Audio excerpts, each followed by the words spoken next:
Bill Cox wants to see you. She's in the 5th floor conference room. Sean at 86, the club this morning. She said it was important. Sally Wilcox thinks everything's important. Thank you. Anyone want to take a guess at what I shot at the club this morning? Go ahead, take a shot. Just... No? 44 on the front, 42 on the back. Oh, no, you didn't, Bob. Yes, I really did.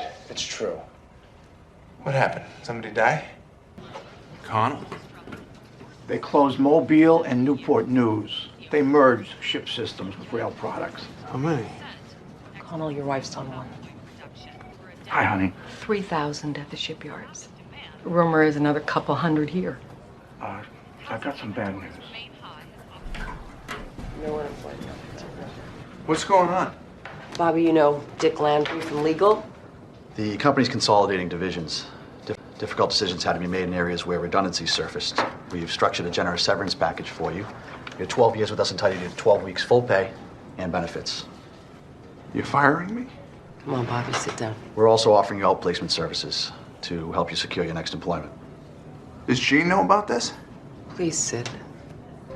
You know what, Sally? Off. Disclaimer, the views of the guests on the show are not necessarily the views of the host of the Work With Me podcast.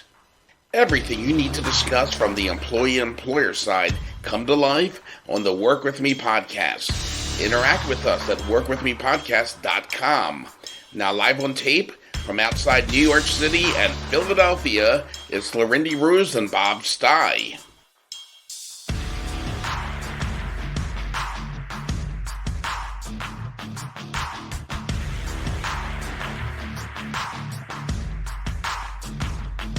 Now that is from one of my favorite all-time movies. If you've never seen The Company Men, it's got Ben Affleck, yeah, Tommy Lee Jones, Kevin Costner.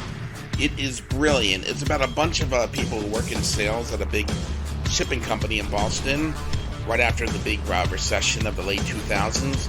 And you watch the three hotshots all get downsized and how it destroys their life. There's Ben Affleck getting, as the character Bobby Walker, getting fired there. Brilliant. See, great movie. Hello, everybody. How you doing? The Work With Me podcast, show number E11. Got a lot to talk about today. Reach out to us, Bob at ruseadvisors.com, Lorindy at ruseadvisors.com, workwithmepodcast.com, and ruseadvisors.com. Write that down. Now, one of my big goals was to get this show into syndication. And I'm talking behind the scene. We all are, with different FM and AM outlets, and things are going well. Should have some news soon, but I can announce now that we're going to be in a couple HD channels, which is great, and you can stream them on the internet as well. I want to thank our good friend Zach Martin for giving me the opportunity for this. You can listen to the Work With Me podcast Saturday and Sunday mornings on 102.3 HD2 KKNH, where classic rock lives. That's kknhradio.com. We'll be playing the current podcast there.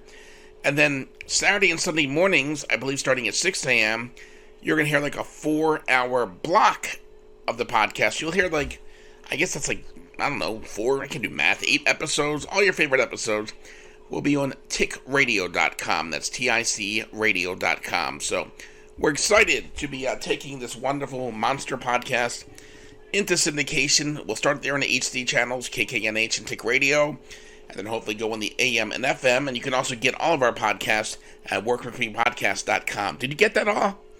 Great. If you did, please tell me what I just said. Big thanks to Donna Slim Paris. He was on last week from the Jingle Place, and nothing more fun than a radio geek like me discussing jingles with people.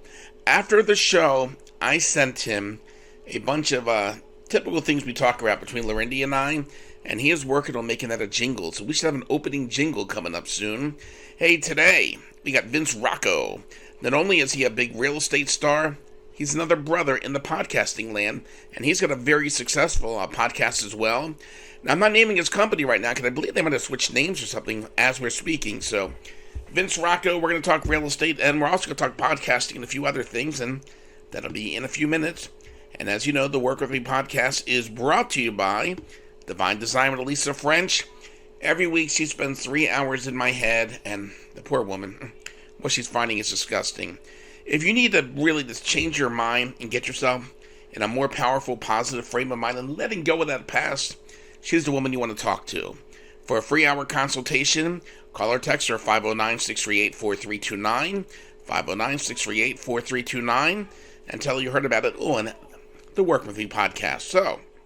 So much going on behind the scenes, taking the show to all sorts of outlets. Hello to our new listeners on KKNH and also Tick Radio. And just for full disclosure, I do the morning show in KKNH, so anybody who listens to my morning show and followed me over, thank you. You're going to love the podcast as well. Now, I was all set to talk about my third and final call center story today.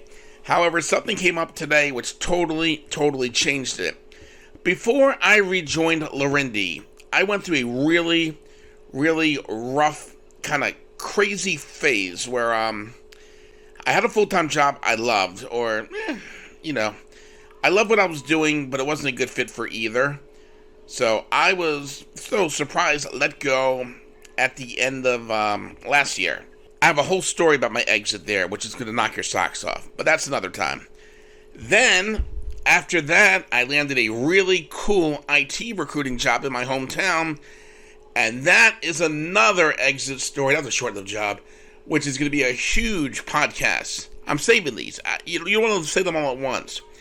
So during this sad period of time in between this disaster and rejoining Larindi 7 years later, I was looking to find things to do, either full-time in radio or recruiting, and at one point it was like anything. I was actually doing deliveries part-time, which I wouldn't mind doing again. That was fun, but I had to bring money in. My family was depending on me. A gentleman got a hold of me who, I guess he said he was a big radio star looking for a booker for his shows or something. I wasn't sure who he was, because I'd never heard of him. So somehow, either I reached out to him or he reached out to me. He's looking for a booker, and I'm thinking, perfect. We set up a time to talk. Perfect. He doesn't answer. I sent him a message. Hey, we had a 12 o'clock phone call Saturday. Do you want to reschedule it? Radio silence. Pardon the pun. So I guess a few days later, I reach out to him and say, do you still want to entertain this? Now, I'm going to have to, go by my weird memory on this, because this happened a while back. I don't have the message thing, but on LinkedIn, he shoots me a message. I've changed my mind. You're not a big enough Trump supporter for me. Now, we do not really talk politics in this show. I welcome everybody, whether you're right, left, or center. You're never going to hear me tell you who to vote for. I'm not going to alienate anyone, but if you do your basic homework, you can tell where my political views are. I'm on the Biden side. I'm on the left. All right, no big deal. We all have our views. We all come from different places. Not a big deal. And I've worked with people on both sides. I've hired, and I've been hired from people on both sides, because it really doesn't matter. Whoever is the best person for the job gets the job. I kind of sent him a nasty message back, like, you really shouldn't judge your employees by who they're voting for, just who's the best employee. Somehow we got into a ridiculous back and forth combo, and it was almost like stuff you would see on Facebook. It was ugly, and all of a sudden he's going off of me, real insecure, like, you don't understand, this is a great opportunity you missed out on. And my favorite quote was, I can buy and sell you. First of all, you never hear that outside the movies, so I was impressed with the I can buy and sell you line. I haven't heard that in years. And people who can buy and sell you don't tell you they can buy and sell you because they're too busy buying and selling you. So we had this nasty back and forth, and out of sight, out of mind. I've been going through a weird thing on LinkedIn lately.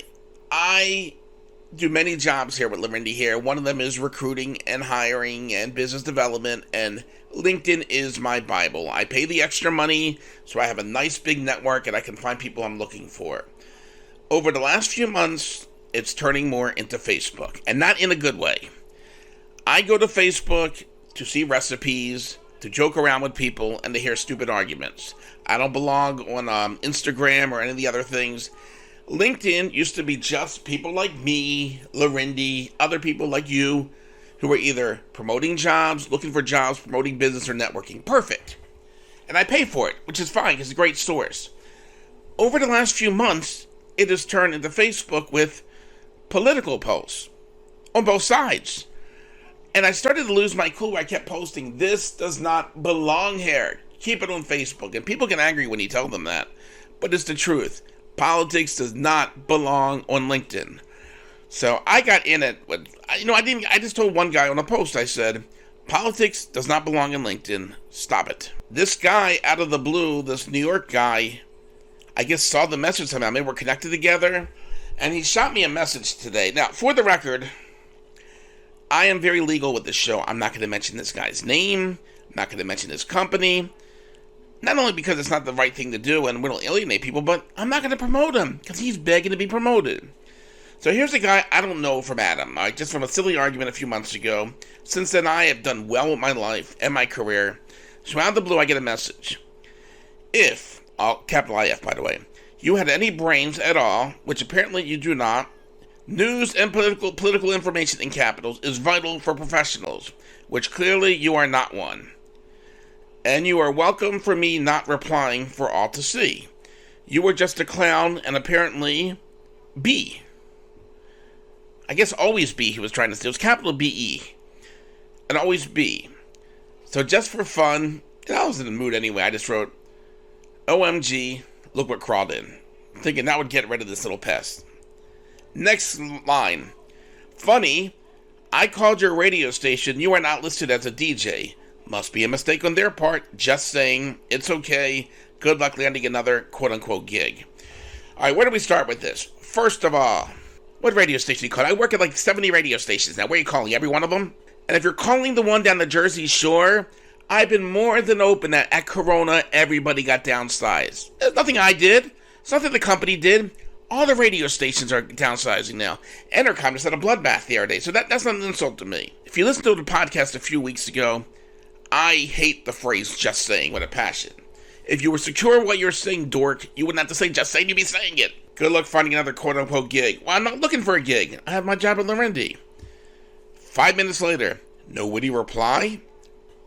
Now, maybe it's the work I'm doing with Alicia's helping me out, or I'm just having fun. My reply: "Which station did you call? I'm on a few and that's sad. Get over me already, take your negative energy and focus on finding work." Now I know what I will talk about on our syndicated show this week. And then I had to say to get him mad, "Just please use a spell and grammar check. They are free," in parentheses. "I had to wear a decoder ring to figure out your messages." You gotta see, it's all over the place. Now look, if anybody's texting me, I cannot type with a damn, so I know it's me, but anything business related, I go through a spell check. His reply: "You have no show. You are a clown." Then there's like a picture of a clown. How do you do that? That was pretty cool. Oh, and look like one. "Change your picture on LinkedIn and keep your comments to yourself. They are laughable. Where can I listen to your syndicated show, Bob?" I had to reply. I'm such a bad boy. "Look, I can't spell check, dude, so I proofread. Your comments are at a 6th grade level. I can get you help. Let me know. I can find a tutor in New York." His reply: "Tell me." I went back at him. "You claim you were calling and harassing my station, so I don't need them getting death threats from you. This should be you and I talking like men, not begging for contracts or my job. Sorry." Here he goes. "I called the station you list on your profile. They do not have a show that you host. They were very nice to me." And then he used a very bad word I can't say on our podcast. "You asked me for work, remember? Go back and look." My reply: "Yes, I was in between jobs and you messaged me. When I learned it was a barter show with no listeners and that you're a stalker and not there, I didn't want it. I'm happily employed full-time and having a great year. And I ended it. I wish you can get over your anger and have happiness too." His reply: "Barter show, stalker? You need help, Bob Stye, and here's the part I love. Use your real name, or are you ashamed of being a Jew?" Ooh, I've never gotten that in radio before, idiot. "You are nobody. What station you on? Send me a clip. Post it on LinkedIn. You are no place nobody." I think it's "you are no place no..." I don't know how you would fix that sentence. Then I replied: "Yes, I'm Jewish. Sorry that bothers you. I really want to see you get over your issues and your insecurities and find peace. I am pulling for you." Never learned how much fun it is doing that. His response: "Still no station?" My reply: "My friend, you say you are calling them, and I don't think a friendly LinkedIn debate should turn into them being harassed by you. If you need help, I can help. I forgive you." Next line: "Bob, help yourself. Lying not good. You are what you are. and you are not what you say you are. Simple. I don't even know how to translate that. Best of luck, Bob. Thanks for the laughs. Simple reply. I can maybe talk to a station on the West Coast if you need help. Tell me about your show in the barter system. See, I'm trying to help him out. Bob, and then I'm not going to get into specific. He goes on and on about what he did. And he goes, I finished the show a few years ago, so you're not even in my mind. You asked me for what job, FO. But it's okay. Liars are often delusional as well. Good try, though. And then I simply said, try to take that anger and give it to charity. All that self-hatred is bad for your soul. I'm sorry. And then he puts some, conspiracy political clip up, and he goes, watch it and cry. And I simply wrote, I don't watch conspiracy clips. We have a client who helps people like you get rid of the past drama and anger and move forward. I can help you for a free hour session. She is awesome. Do you want to hook me up? Yeah, Alicia, this guy calls you. I'm sorry. And then I think that was the end of it. I said, look, I really like this woman. She can get you positive. You lived in New York City, so you should be the happiest. I love living there. Now time to talk about the crazy LinkedIn guy on the show. So, wow. We never grow up, do we? All right, Mr. Rocco, you're coming up next, but first a word from our sponsor. Hi, it's Bob Stein. Look, anxiety and stress overload is very real, as life as we know it has just been turned upside down. Worldwide pandemic has triggered a stress response that has us feeling like we are falling apart. This roller coaster doesn't seem to stop.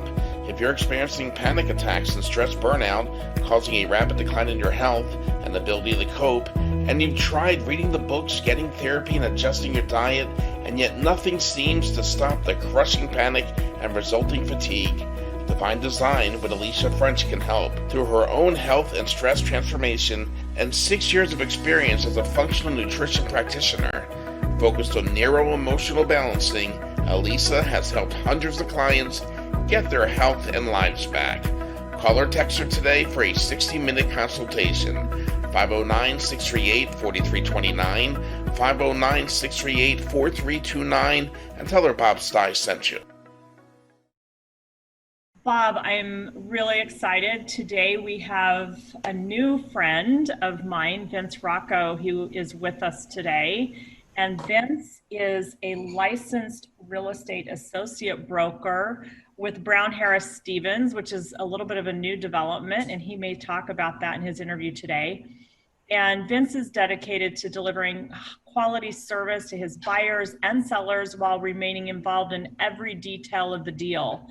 And I've had an opportunity to get to know Vince a little bit over the last few months. And what I can say without a doubt is that he's straightforward in his approach, in integrity and flexibility in everything he does in life. So what you experience with Vince from a work perspective and a professional perspective is what you get in life. And one of the keys to his success is really cultivating strong relationships that last a lifetime.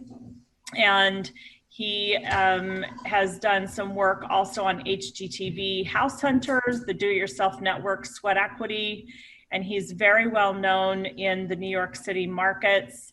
He's frequently has been featured in the New York Times, the New York Post, New York Magazine, and a radio talk show host for Good Morning New York, Real Estate with Vince Rocco, which is his own show. And so we're really excited. Vince, thank you so much for being with us today. We're really honored to have you. Thank you so much for having me. Nice to see both of you today. It's a pleasure.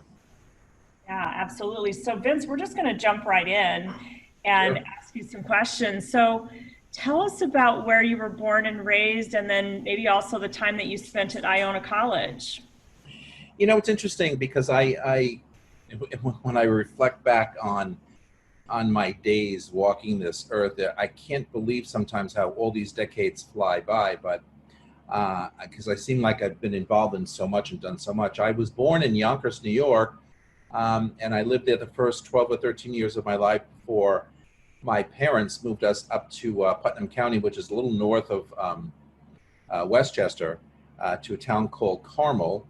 And that's really where I went to school from 13 until the end of high school, and then went to college back down in New Rochelle. But born in Yonkers, moved to Carmel, spent all those years up there. it's interesting, when I first moved up there, it was very rural and it was very country. And I kept thinking to myself, what the hell did my parents do taking me from a city? I guess I was old enough, to a country. And now you're seeing cows and horses and whatever else. That wasn't really what I wanted to look at. But through the years, it became, I guess, what I would call a bedroom community, where everybody was moving up there. Everything was getting built up. And slowly but surely, sadly, the horses and the cows kind of disappeared as all the farmland was being sold to developers. So it was a great upbringing. It's about an hour and 15 minutes north of there. In fact, I just came back yesterday from a long weekend up there with the family. But then I went to Iona College. It was a debate on whether I wanted to go away to school. And so, of course, I applied to so many different places. And then I decided, I really want to reacquaint. This is interesting. I really want to reacquaint with my original roots in Westchester and get back, because I still had friends there, and get back to that. So I decided to go to Iona, which was not an away school. And it was 4 years of a great education. It was a private Jesuit college, smaller than most. And I majored in education. I was a school teacher at the very start, and also in communications, because I really wanted to be on TV. I really wanted to be in the radio. I really wanted to be an actor, the whole, 9 yards. So I kind of did both to kind of cover myself. But it was a great school, and we were Division I in basketball. Not that I played, but our school was up there in the lights constantly with TV cameras and, interviews and everybody going to the games. It was wild, back in those days, but fun experience. So interesting that you had this dream and this desire for performance, and yet you went the education route. Tell me a little bit more about that.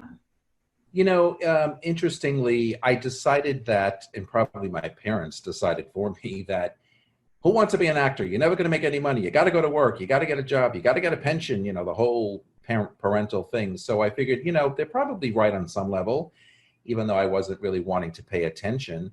But so I said, it probably will take a while to get into TV news or radio news and or acting. So why not have something to fall back on? So I figured, if I got my teaching degree, I can substitute teach and work whatever days I wanted to, based on, maybe auditioning or whatever else, running around trying to find work there. And then I graduated with both. And I said, okay, that was a smart call. So I couldn't get any kind of TV interest or radio interest or acting interest. So I ended up getting a full-time teaching job.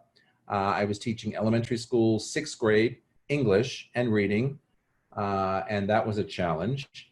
I did that for a couple of years, and then I decided, well, I still have these other desires, but now that I'm plugged into working and making an income, and all my friends were making so much more than me because they had gone into business jobs, finance jobs, accounting jobs. I didn't have that background from school. So I said, I need to maybe try and get into corporate America. Maybe I'll double what my salary is as a school teacher back in those days. I applied to IBM Corporation, and I got in, and I went to where I left school at the end of the year, much to the chagrin of my principal. He was not happy about me doing that. I guess I was pretty popular there. But so I went to work at IBM, and 13 years later, I kind of left there and went on to do other tech jobs. So I've had a very varied past. I mean, I always say I've never really been qualified for or educationally trained for anything that I did except the teaching. Outside of that, everything kind of just fell out and said, hey, you want to try this? And I said, sure, why not?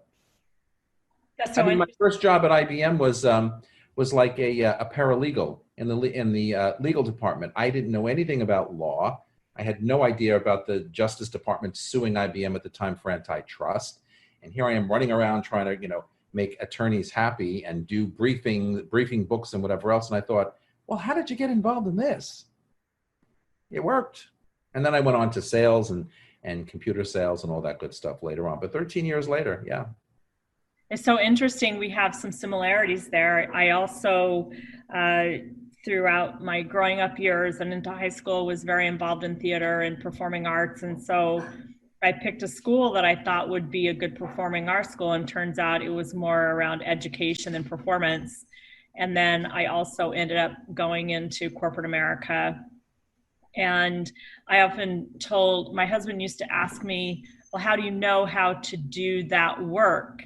And I said, well, you just are acting, and you just learn a new role and a new part to play. So it sounds like we had some similarities there in how we ended up in corporate America. Yeah, you really did. And I always say, you know, I've always been in a sales position through my corporate America time. And I always say you have to be an actor to be in corporate America anyway, because you're dealing with people and sometimes your hair stands up and it's like, oh my God, how do I get out of this? Or how do I get into that, whatever.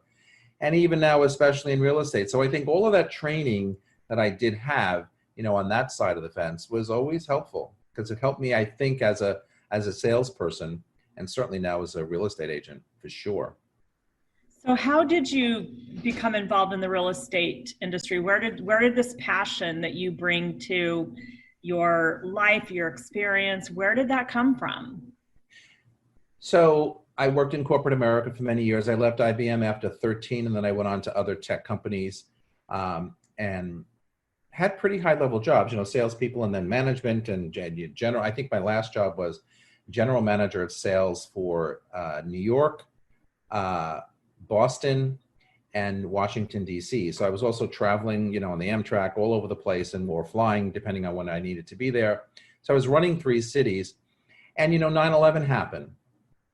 And the city was devastated way back, you know, in those days. And so corporate spending for the stuff that we were selling, technology, computers, software, services, you know, again, I went from IBM to other companies similar afterwards, and nobody was buying. And I kind of sat back and said, you know, I think I'm going to get my real estate license because I have a flair for it, I think, and I enjoy it. Now, why did I say that?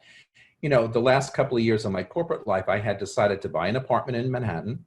And so subsequent to that, I bought and sold 7 apartments. I just liked the process. I bought one, traded up, bought another one, fixed it up, sold that. I did that 7 times. My real estate agent, of course, at the time, loved me. She used to call me her annuity. Every year I was good for at least 2 transactions. I'd sell something and I'd buy something. So she loved that. And I learned the business really well. I learned how to buy a co-op, what it meant. I learned how to buy a condo, what it meant, etc. So I got my license, and I kind of sat on it for a year because things were going really well in technology and in my job. And so I said, well, you know, I'll get to this eventually. And then one day I just woke up and I said, I think I'm done with this. I think I'm finished with the corporate politics and the, you know, constant positioning and the constant pipelines and forecasts and whiny crybaby, you know, salespeople. And I just said, you know, I can't do this anymore. So I said, I'm going to start interviewing in some of the real estate companies. So I went to Halstead. I was living on the Upper West Side. I went to the Upper West Side Halstead office. I had sent my resume rather. And within a couple of days, and I was kind of shocked because I sent it to a couple of companies, but the manager at the time in the Upper West Side office called me immediately and said, come in, we'd like to talk to you. I said, okay. So next thing I knew it, I was interviewing. I had no experience in real estate other than my own. And he liked, you know, I guess my interview and said, we'd like to bring you on. And I said, okay, but, you know, I have no experience. I don't have, you know, any book of business, you know, none of that stuff. You'll figure it out. You know, and back in those days, you know, it wasn't what it was today. They really only tended to hire people with experience. Today, people graduate college and want to become real estate agents. You know, it's because of the TV shows and everybody thinks it's so glamorous, whatever. But back then, it was always a 3rd and 4th career for people, 2nd in some cases. So I was like, oh, okay, no experience, right on. So I went in and I just worked hard and I got, you know, business going, whatever. But that's really how I started, just because I said I had enough. Corporate life was too much for me, didn't want to do it anymore. And if I'm going to make a career change, this is the time to do it. I didn't want to get older and say, well, now it's too difficult. So as you experienced all of this, what would you say were some of the biggest achievements, some of the things that you're most proud of through this process? Well, in the very beginning, listen, I gave up a very high-paying job, security, benefits, whatever. And I remember, someone said, I think maybe my financial advisor at the time said, listen, do you realize what you're going to do here? You're giving up everything. Do you understand what an independent contractor is? Oh, sure, of course, whatever. So you give up everything. And you go to work, you get a desk, a phone, and a computer, and it's like a slap on the back saying, hey, buddy, make it work. So now a month goes by, there's no paycheck every 2 weeks, there's no insurance, and now you got to pay all that. And I had done okay with real estate sales through the years, like I said, buying and selling 7 apartments, so I had a little bit of savings, which you need for the first year or so.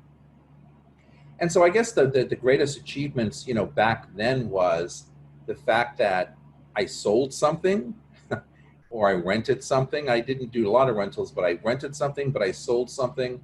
And it was a pretty big deal for my first deal. So I thought, okay, so here's the motivation needed. Here's the encouragement needed to continue this. So I think the achievement when you first start as a real estate agent is to just find that motivation to stay focused and to continue to go. You can't give into it or you're going to not make it at all.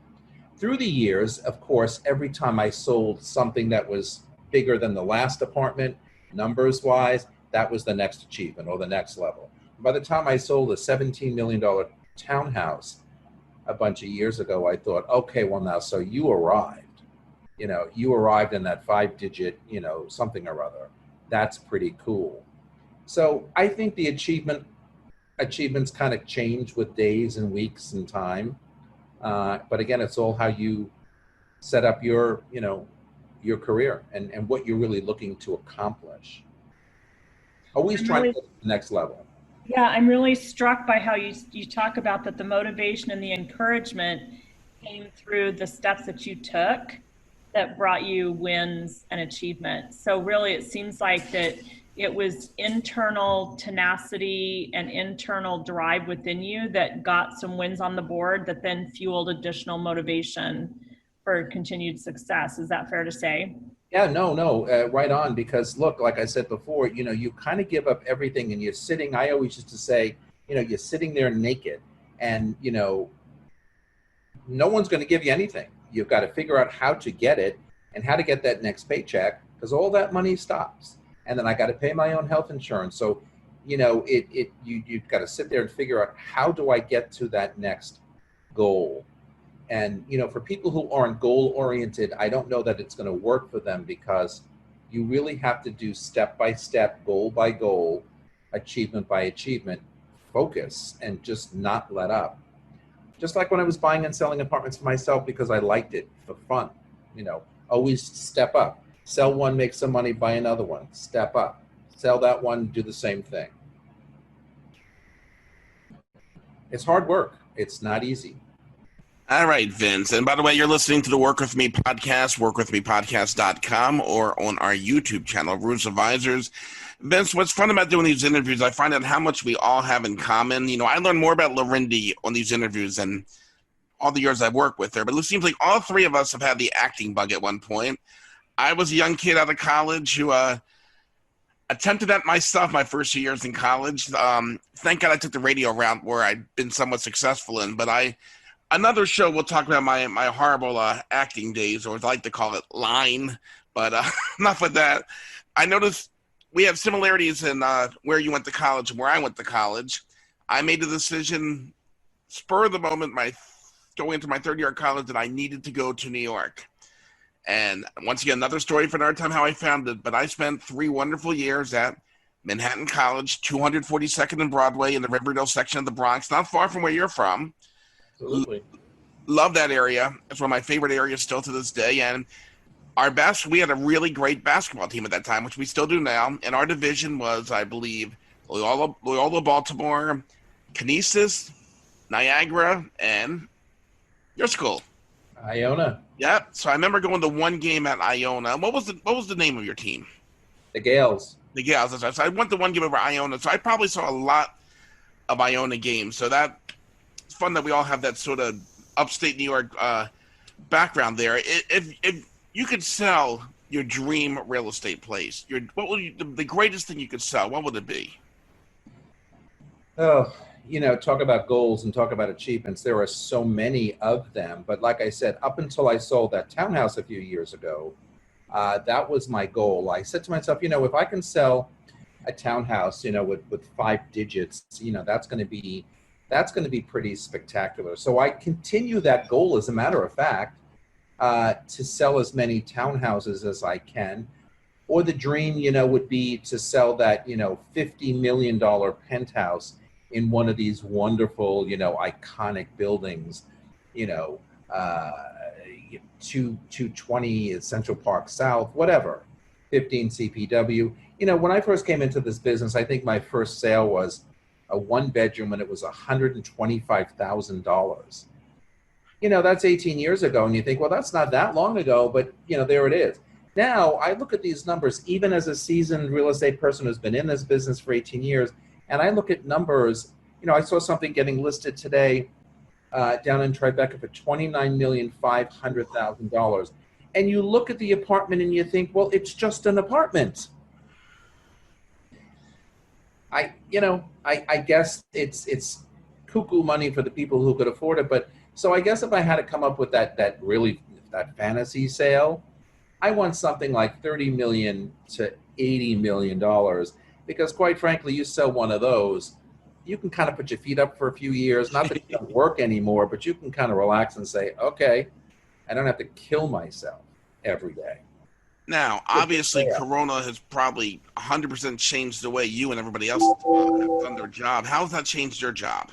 Yeah, it's completely impacted the job. You have to understand something. We have been in a 2 to 3 year sort of very slow cycle in New York City real estate already.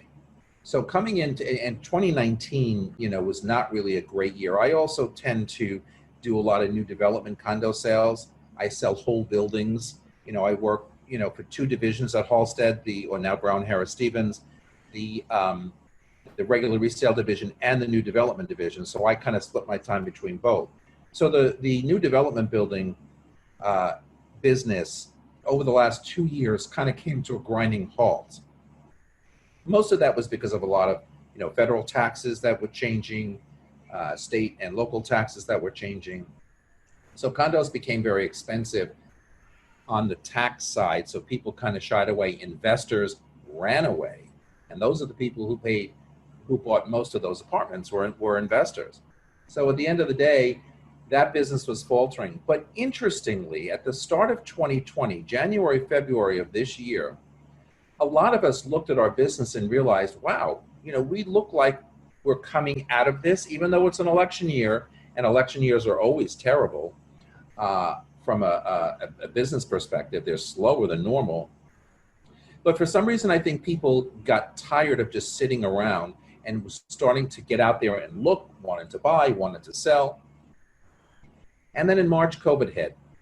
And it locked us down and kept us off the streets for 3.5 months. So we were locked up from March 16th until June 22nd. We weren't even allowed to work and do our business. Everybody went wherever they went. I left the city for 3.5 months. That severely impacts your income. It severely impacts the flow of business. And even when you restart at the end of June, I always say, out of sight, out of mind. People are still in a funk over the isolation and the quarantine. So what a lot of people thought was going to be a robust jump back into the business at the end of June and right through the summer was anything but. It has been slow as can be. I've done a couple of small rentals here and there, and I don't really do rentals, but any sales, no. Some people have, but not much. So it's devastated our business. And one other thing we all have in common is the wonderful world of podcasting. You are part of the podcasting community, so please promote it and tell us about your podcast. That's a very interesting, as I was talking a little bit ago with Lorendi, so I wanted to be a broadcaster. I wanted to be a news person. I wanted to be in TV way back in the college days, and do the math on some of the things I've said already. You can figure out where I place numbers wise on the age side. So that's a long time ago, and it never happened for a whole host of reasons, and I sort of got over it. About 6.5 years ago, I was home with the flu in January, and I got a phone call from a network and said, hey, listen, so we heard about you. We heard about your real estate career. We're actually looking for someone who would host a podcast on New York City real estate because I think it would be a smart thing for the network. So, of course, I'm sitting there with a fever and a cough and whatever else, and I said, so what's a podcast?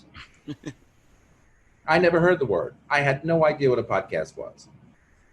And go to find out, 6.5 years ago, most people didn't. There may have been 1 or 2 or 5, I don't know, whatever. But most people didn't. So I said, okay, he explained it to me and I said, oh. He said, but the twist to our podcast network is you do your show live in your time slot for an hour. And immediately after live, it goes to podcast. So anybody who can't catch you live will be able to catch you on a later download. And I thought, well, all right, that really sounds great because I think they gave me Tuesday mornings at 9 o'clock, which I'm still doing. And I said, who the hell's going to listen to me at 9 o'clock in the morning on Tuesdays? Unless you really need to listen to Vince, you're not going to do that. Or most people are starting their day at 9 o'clock. Anyway, so I kind of reluctantly said, I don't know, I got to think about it. And so I was kind of busy at the time. And I said, well, all right. He kept calling and calling. And I finally said, okay, fine. Let's give it a shot. He said, well, we'll sign you up for 13 weeks and see how you like it, see how we like it, see how it goes, whatever. 6.5 years later, we're still at it. It was a sort of a dream come true because, again, it gave me that live aspect of live radio with commercial breaks and whatever. We were in a studio in Midtown West that I just adore. It's a real podcast / radio studio. So when you go to work on the show, it feels like you're really doing something, out there that I've always wanted to do, live in the studio with an engineer and guy talking in my ear from Arizona, whatever. I'm on the Voice America Network. It's a show all about New York City real estate, so there's always something to talk about. And what I decided to do back then is because of my interest in TV news or radio news is I decided to do it with a panel of guests, a panel of talking heads with me. So I have anywhere from 3 to 6 each week, and I throw out the topics, throw out the questions, and they're all the same people all the time. And I do bring in guests, special guests from time to time, depending on the topic. So sometimes the studio can be, 7 or 8 people, and it is a lot to manage. But again, I run it like a Sunday morning news show that we all love and watch and whatever, around a table, and we have conversation. I feel like I was blessed when that opportunity came to me because I didn't, again, even know what it was all about. And it gave me the opportunity to finally get involved in something that I really love. And what makes it even nicer is, it took a while to take off, as anything new does. But it got to the point where it was so successful, 45,000 listeners per week. A good percentage was live, but most of it was podcast, was download. But it's out there. I mean, everybody knows of this program and everybody knows me because of this program. And it's interesting to watch how my panel members who are regulars with me, kind of get stopped in the industry and say, hey, aren't you on Vince's show? Hey, aren't you that Matt guy who's on Vince's show? Whatever. It's nice. And we've been off now for about 6 weeks, a little vacation, a little bit COVID, trying to find sponsorship, whatever. And people are like panic, like, where's the show? Where's the show? You coming back? You coming back? Is it happening? Whatever. So it's been a nice thing. And I've completely embraced the podcast world. I listen to podcasts, a lot, every different kind of podcast you can imagine. And some are goofy, some are great, some are fun. Some are most are very informative. So I've become, a podcaster, not just a talking head, but a listener. Because nobody listens to radio anymore. I'm not in my car every day. I don't put the radio on in my house. I'm an AM, FM radio listener, right? There you go, another age thing. But that's what I used to be. So no one listens to radio. I don't even think I have a radio in the house. Now it's all download at your convenience. Mm-hmm. And 6 years, huh? You've been doing this for 6 years? 6.5. Yeah, we're Wow. about to start season 7. I know. Because I had mentioned last week, Lorindy and I, this is our 11th episode, and we were celebrating the 10th. Because usually, after one or two, people are like, "All right, I'm done. This is going nowhere." So we just celebrated our 10th. This will be our 11th, or I like to call it our second season. There we Well, go. the thing is, what really helped me is that I was under contract, and every year I'm in a new contract. So I got to do 52 weeks. Well, 52 weeks a year is the contract, but I can take off, when I need to, a week here, a week there. But we do 52 weeks a year. So, every Tuesday morning. So it's like, sometimes I think I have nothing to say next week. I don't even know what I'm going to write next week, because I produce it and write the whole show. So, sometimes I'm like so busy, or I can't get my head around it, and I'm like, I can't do this right now, but I have to. So that helps, and because it's scheduled in a time slot, every week. So it is what it is. And then I look at the numbers and I say, oh, okay, well, I guess we figured that one out. But what's fun is you just mentioned you do this many podcasts. Like, what am I going to talk about next week? As our listeners know, every week I do an intro where I discuss some wacky story from my past, and I have a whole spreadsheet pulled up, and I'm like, well, I think I'm out of stories now, and then I'll be in the shower the next day. I'm like, oh yeah, I should talk about that. So I think there's never, you run out of things to talk about. It never happens. Well, the thing, one of the things I like about, the podcasting is that it's really not censored. So it's not like the broadcast networks and the cable networks. It's not censored. And not that we're foul-mouthed or anything, but, if something pops into your head and it just kind of comes out, it's like somebody will look at me and say, oh my God, I can't believe I just said that. I'm like, you're cool. Don't worry about it. Don't continue, but you're cool, Yeah, so it's those unexpecteds that can really make the show interesting. So I want to go back. This has been such a great interview, Vince. And again, thank you so much for spending some time with us. Bob and I are really honored to have you on our podcast. So you talked about you gave up everything and you were left with a desk, a phone, and a computer to figure out this new you.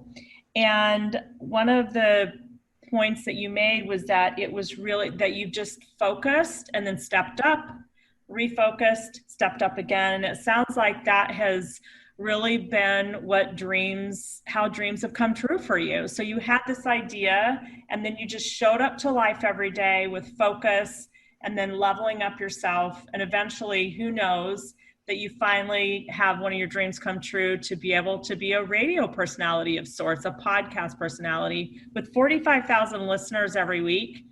That's really incredible. And one of the reasons I'm happy with the network that I work with is because they're global. It's not just New York. It's not just national. It's global. So I get listeners and I get a ratings report every week, and they actually break it down by how many people. They don't do demographic, which I really would love. And advertisers ask me for that. Sometimes I don't have it, but they tell me, how many people in Ukraine listen this week and how many people in Spain listen this week. Mm-hmm. And then in the US, they break it down by city. So I get to see, it's like, oh my God, somebody listened to me from Ukraine? Right. Or many people, listened from Ukraine. So yeah, it's humbling, and it's, like I said, it's a lot of work. But, going back to when you asked me about, how you got started in real estate, that manager who hired me to Halstead, he pulled me in the office one day because I said to him, oh my God, how do you do this? I mean, it's like, how do you let people know, whatever? Email or e-blast, or let everybody including your doctor, your dentist, your eye doctor, that you are in real estate or that you made a career change. And I thought, is he crazy? My eye doctor? He's not going to care about me. Well, your eye doctor may have a friend who's looking for real estate, right? Mm-hmm. And so you build up this list of people that you want to contact on a regular basis. And that's how you kind of get started. And one of the other things someone else said to me in the beginning was, make sure, no matter how long you're doing something, just make sure you always remind people about what it is you do. Mm-hmm. Of course, light bulb went off and I said, what the hell do you mean by that? It's simple. If you think that people remember what you do for a living, you're mistaken. They don't. And in our business, where we're independent contractors and I need everybody to know what I do so they can refer me, you have to constantly remind them, because people, oh yeah, I think he's in real estate, but I don't, does he do commercial? Does he do residential? Does he build buildings? Real estate's a broad term, right? Right. Works in finance. Well, what do you do in finance, right? Right. Are you a banker? Are you a mortgage guy? Are you an investor? I mean, what do you do in finance? So when you think about it that way and you break it down and you remind people, I'm in residential real estate, guys. I sell and rent condos, co-ops, townhouses, blah, blah, blah. Mm-hmm. You tell them every time you see them. Right. So that helps. Absolutely. Bob, I just have to remember what I do every day. That's right. I have to, it's a good thing to remind myself what I do every day. And it's so true, Vince, that we think, well, I've told them, they know what I do. No, they don't remember what you do because they're involved in their own lives and their own, focus and stepping it up. So it's really important to stay in front of them. It's self-motivating too, because every time, you feel like you have to remind somebody, you might put a different spin on it, right. So it keeps you self-motivated by doing that, I think. Right. Right, absolutely. So Vince, tell us in this world of residential real estate that you really have grown to master, who do you do your best work with? What type of buyer or seller do you find, besides the fact that they're either buying or selling? What type of individual do you feel like you do your best work with? That's a really good question. And, and I'll tell you why I think it's a good question, because just like everything else I've done in life, I've just kind of fallen into, a career or a job or whatever. I'm primarily a listing agent. And that just happened at the start of my career. And I just do more listings, which equates to sellers, than I do working with buyers. But I prefer to work with buyers. So to answer your question, that's the profile of person I like to work with. And I don't care what the price point is. I just would prefer to work with buyers. And I'll tell you why. Because in this business, it's all about knowledge.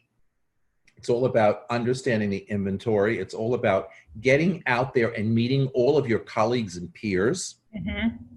So when you represent a buyer, again, it doesn't matter whether it's a studio buyer or a penthouse buyer, you're out there and you're showing apartments. And I love to show apartments that are not my apartments, because I get to see what else is out there. And the other thing too is, at the conclusion of a deal with a buyer, it is so self-gratifying to feel when you're at that closing table that you just sold somebody the home of their dreams and something that they've been looking for a long time. And maybe it took us 3 months, maybe it took us 6 months. In some cases, maybe a couple of weeks. It depends on the individual.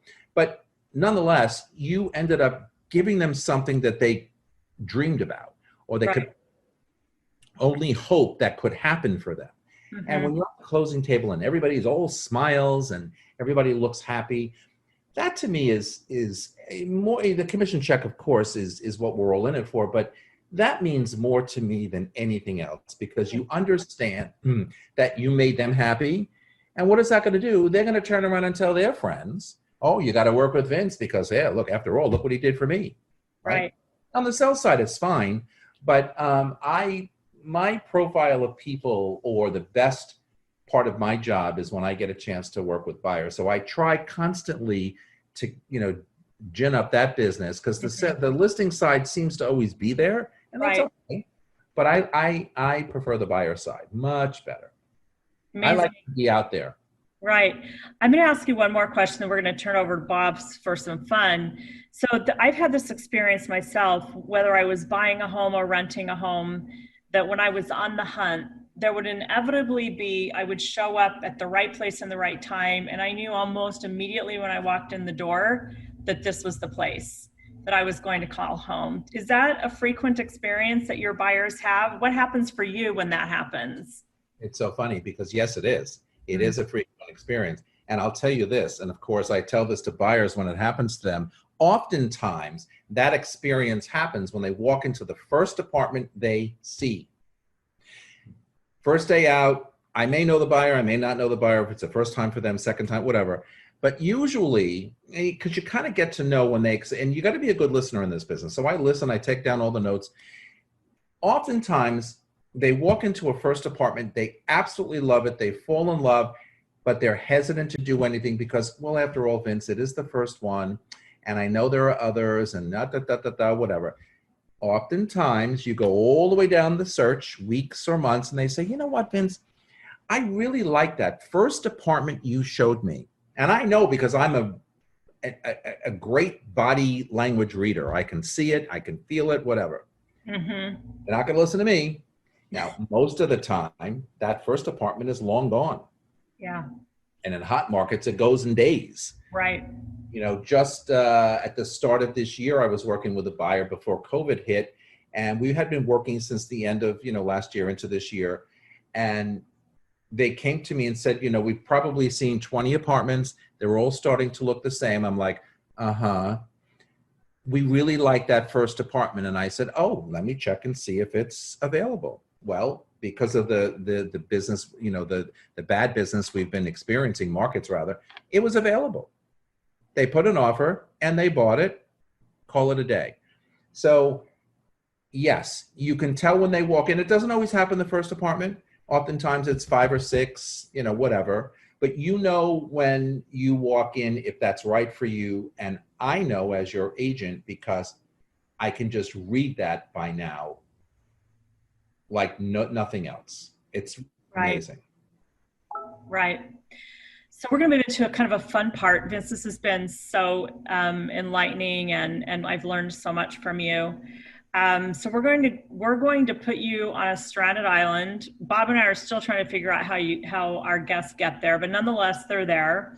And we're going to ask you about 5 questions. So the first one is, if you were stranded on an island and you could have only one of the following food or cuisine, what would you choose?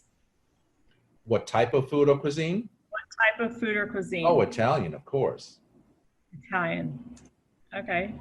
And we're keeping a tally. Anything specific Italian?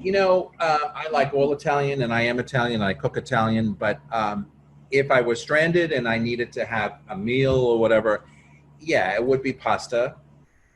Some kind of pasta, probably with meatballs, if we can figure that out on a desert island. I don't know. There we go. Pasta and red sauce and meatballs. That would be my, because I'm always trying to be health conscious or whatever, so I don't eat a lot of it. But but when I do, yeah. Okay. All right, Bob, take it away. All right. One book you have to read the rest of your life. Oh my God. That's a good question. Oh my God, I don't know. I mean, there are so many great books that have really, through the years, educated me on whatever, inspired me, turned my head around. One in particular.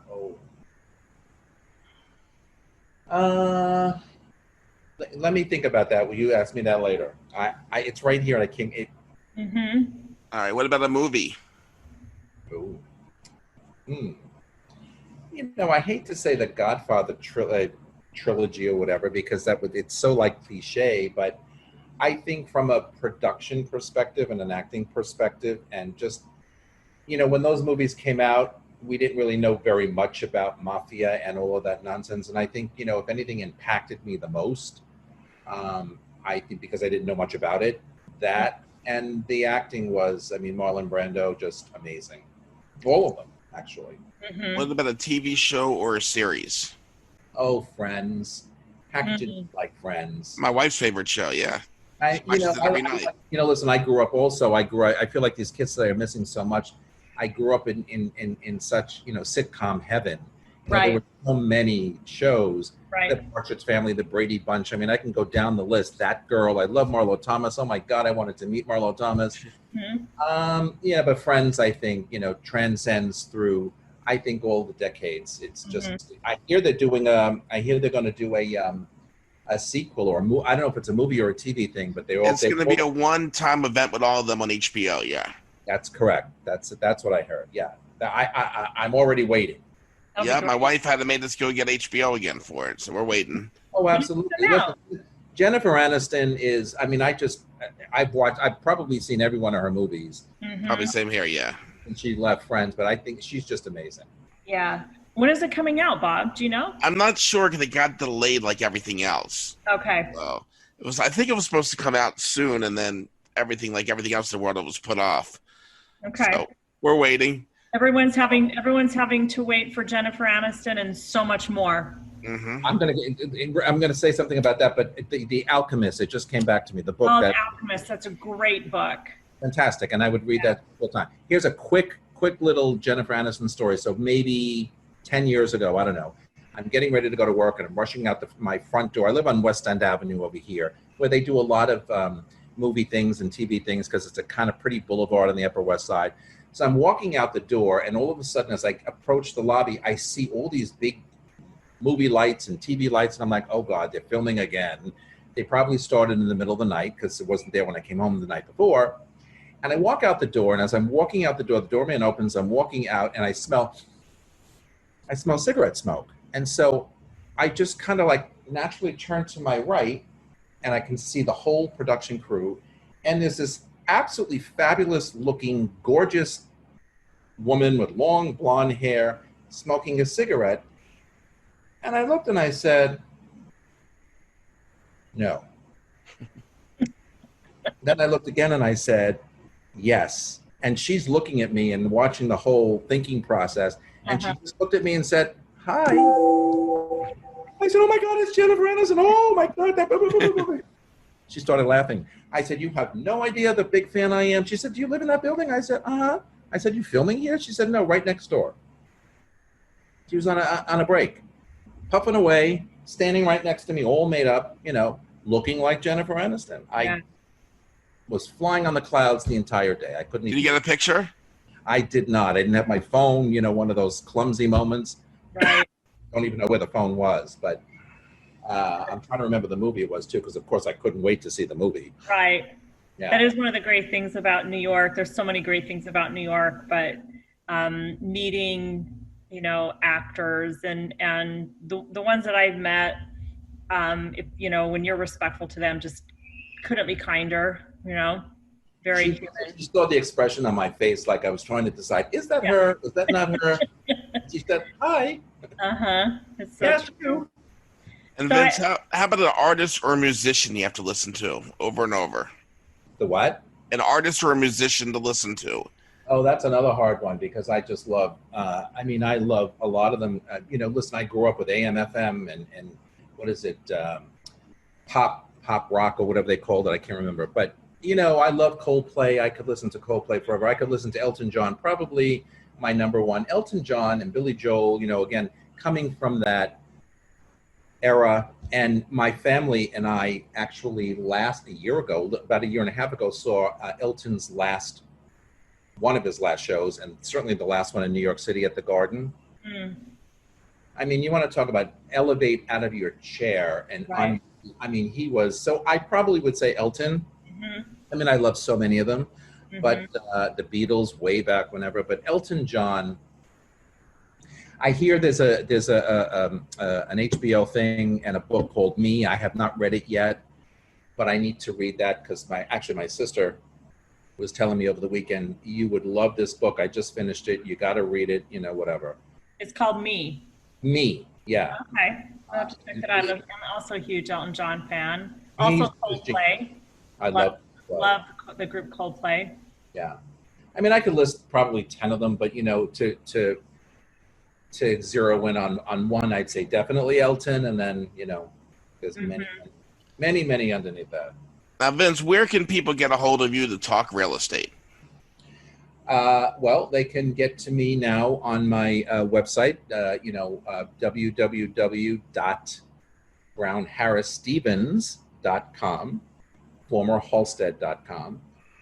They can email me at vrocco@bhsusa.com. They can certainly listen to my podcast, Good Morning New York Real Estate. And, I got to tell you something about that. People tell me all the time, especially young people in the business, and this really warms my heart because this is the teacher in me. A lot of young people in the business say, hey, Vince, by the way, when I started in the business, and we're talking about 20-something-year-olds, okay?